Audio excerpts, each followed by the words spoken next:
Hello, good afternoon to all of you. Today, my topic is moving coil ballistic galvanometer. In this video, we will learn what is the purpose of galvanometer and especially moving coil ballistic galvanometer, and then we will discuss on what principle it works. Ballistic galvanometer is used for measuring the quantity of electric charge that passes through it.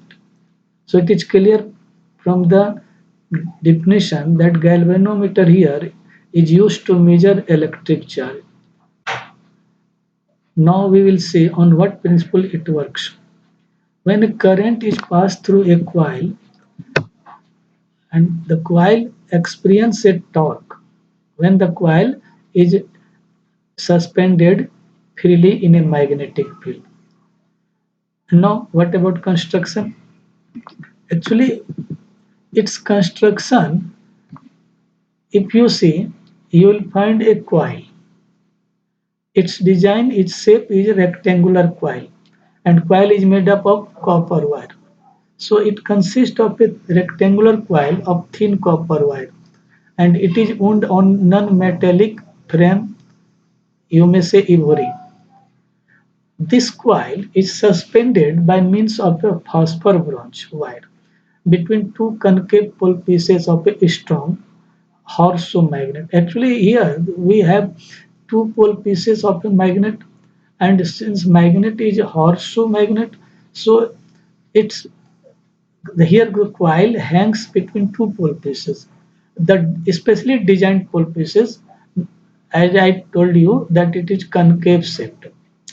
The upper end of the suspension wire is connected to the terminal T1. You can see in figure here. You can see this is a T1 through which a phosphor bronze wire is connected. You can see here, and through the phosphor bronze wire, a coil having large number of turns of thin copper wire wound over a non-metallic frame is suspended between two metal poles pieces, and you can see the shape of the pole pieces. It is concave shape. Other end of the coil is attached with a phosphor bronze spring and finally torsional at T2. So you may say coil hangs between two terminals T1 and T2. Here it is a mirror. Mirror purpose to see the deflection. Whenever, as I told you, whenever current passes through the coil, a torque acts on this and coil deflects. So how much deflection here, or you may say through which angle, through what angle it twists, you can measure through mirror here.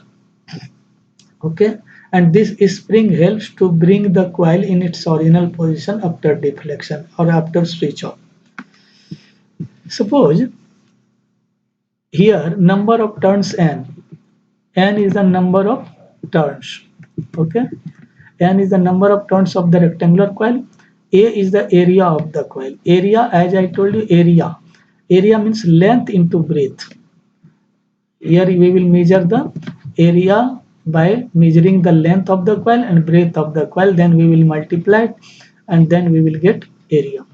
B is the magnetic induction in which coil is suspended. This magnetic field is developed through these two poles N S, means by magnet, and magnetic field direction is from N to S. You may say along horizontal lines, yeah, or X axis.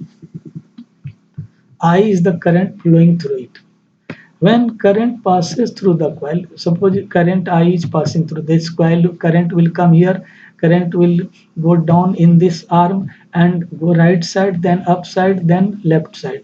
So a current up passing through the coil and finally reach to T2. So current passes from T1 to T2. In this arm, current goes downward. In this arm, current goes upward. But magnetic field is always from N to S. So this coil is situated in magnetic field having current. It will experience a torque. Torque is denoted by tau, which is equal to NBA. NBA N is the number of turns, B is the magnetic induction in which coil is suspended, A is the area of the coil. So we get torque acting on the coil, and this torque is equal to C theta. Now what is C?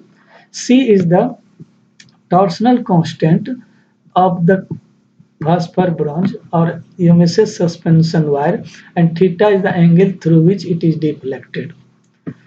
So torque NBA is equal to C theta. Now question is, for what time current passes? Here current passes for very short interval of time. You may say dt.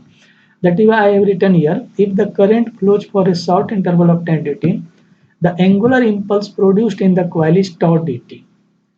Angular impulse means product of tau and dt. Tau is torque, dt is the time for which current is passed. And this angular impulse is equal to nbai dt. So nbai dt, here I, here I, and ba, nba, I into dt. This product of these two is I in dt, means current into time, is called charge. If the current passes for t second, the total angular impulse is given by 0 to t tau dt. That is nba 0 to t dq, and the integration of dq is q, total charge. Okay, so nbaq. Here I is missing here. It should be nbai. Okay. Now let I be the moment of inertia of the coil about the axis of suspension, and omega is the angular velocity attained by the coil. Then the change in angular momentum is due to angular impulse. As I told you, angular impulse acts on the coil so that its angular momentum changes. And change in angular momentum is calculated with the formula by first we may make equal I omega angular impulse. You can see NBAQ. This is the angular impulse, and if I is the moment of inertia, omega is the angular velocity, then change in angular momentum is due to angular impulse. Thus, I omega is equal to NBAQ, or Q is equal to what? This NBA is taken other side. So it will be I omega by NBA, equation number 3. The kinetic energy half I omega square of the system is completely used to twist the suspension wire through an angle theta. Let's see with the restoring couple per unit twist of the suspension wire. As you can see here, C. One C is here, and C is the restoring couple per unit twist of the suspension wire. Okay. Then the work done in twisting the wire through an angle theta is given by half C theta square. And this work done is equal to kinetic energy half I omega square. The kinetic, this one is kinetic energy, this one is the work done in twisting the coil. Work done is also stored in the form of energy. So both the energy we can make equal. So half up cancel out, half after cancellation of half up, it is I omega square is equal to C theta square. Equation number 4. The period of oscillation of the coil. When coil oscillates, its period is denoted by T, which is equal to T is equal to 2 pi root I by C. As you know, I is the moment of inertia of the coil, and C is the restoring couple per unit twist. So let us put the value of I by C, or you may take square. Here T square, here 4 pi square, and after squaring root is here we can remove root by squaring it. So it will T square is equal to 4 pi square into I by C, or I is equal to T square C by 4 pi square, equation 5. See here, we will take the help of 4 and 5. Actually we are going to multiply equation 4 and 5.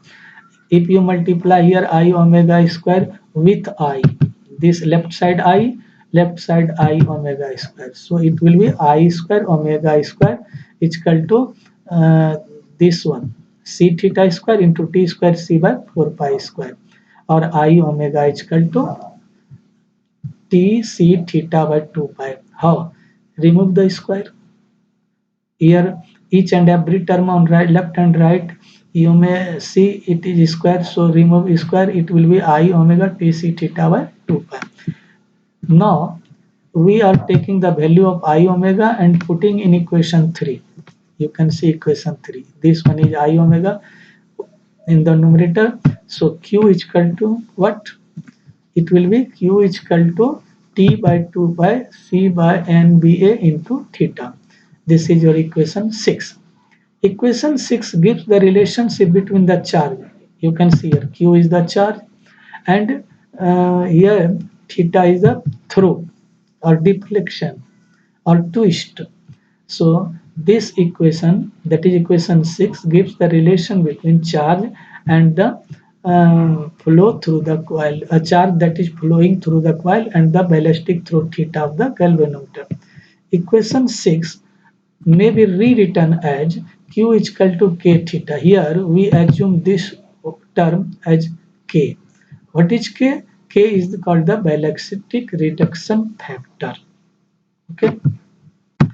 Here now we will discuss about damping correction. What is why necessity of correction? What is the necessity of correction? Correction is necessary because in the in this video few minutes before I told you that here you can see this sentence, the kinetic energy of the system is completely used to twist the suspension wire, but it is not true. Actually we assume while deriving equation 7 we have assumed that the whole kinetic energy is used to twist the suspension wire. Okay, but this is not exactly true. Why? In actual practice, the motion of the coil is damped by air resistance and induced current in the coil. A part of energy is used in overcoming damping force. See here, we assume that whole of kinetic energy used to twist the suspension wire, and then we derived equation 7, but in equation 7 we derived we assumed whole kinetic energy, conversion of whole kinetic energy into twist into twist the suspension wire, but it is not exactly true. Actually a part of energy used to overcome the resistance and damping factor. Okay, the first throw of the the first throw of the galvanometer, from here you can see the first throw of galvanometer is therefore smaller than it would have been in the absence of damping. In the absence of damping, so it is necessary to apply correction for damping. So suppose first throw is theta 1, second throw theta 3, then theta 5 are the deflection to the left, and theta 2, theta 4, theta 6 are the deflection of the right. Then it is observed that theta 1 by theta 2, theta 2 by theta 3, theta 3 by theta 4. Theta 1 is the left side damping, theta is the right side damping. This ratio, again theta 2 is the left, theta 3 is the right. So is this ratio in this way, theta 1 by theta 2, theta 2 by theta 3, theta 3 by theta 4 is equal to d, and it is equal to constant. This is called decrement, or logarithm of its is called logarithmic decrement, denoted by lambda. So lambda is equal to log ed, or d is equal to e to the power lambda. That is why here we have written here uh, this one e to the d here you can see in equation in above equation right side d, and d is equal to what? E to the power lambda. So we are using here e lambda for one complete oscillation, that is for two successive throws on the same side, theta 1 by theta 3, theta 1 by theta 2, theta 2 by theta 3. Here it will be theta 1 by theta 3 is equal to, so theta 1 by theta 2, here it will be into, okay, it will be into, now I am making correction here, this is Actually it should be multiply sign here. Then if you multiply both the term, you will get d square, that is e to the power 2 lambda. And in this way we make correction here, and the actually theta should be replaced by theta is equal to theta 1 plus 1 plus lambda by 2. Now this equation, which which we have derived 7, q is equal to k theta, or upside you go q is equal to this one, here theta is replaced, and now after correction it should be this one. So this is the charge which we measure through ballistic galvanometer after correction. Now we will see when the galvanometer is deadbeat or aperiodic. A moving coil galvanometer in which the coil is wound on a metallic conducting frame is known as deadbeat galvanometer. It is called deadbeat because it gives a steady deflection without producing any oscillation when steady current is passed through the coil. So to make the moving coil deadbeat, we have follow the certain criteria. We have to obey the certain criteria. First, moment of inertia of the system should be small. I should be small. Coil should be mounted on a conducting frame, not in non-conducting frame. And suspension fire should be comparatively thicker. Now we will see condition for moving coil to be ballistic galvanometer. Just opposite to these three criteria. Here I have written moment of inertia of system should be small. Here it will be large. Damping factor, damping should be small, so that coil should be wound on a non-conducting frame. Here I have written conducting frame. Suspension fiber should be very thin. Here I have written thicker. So we should remember these two conditions. Okay. Thank you.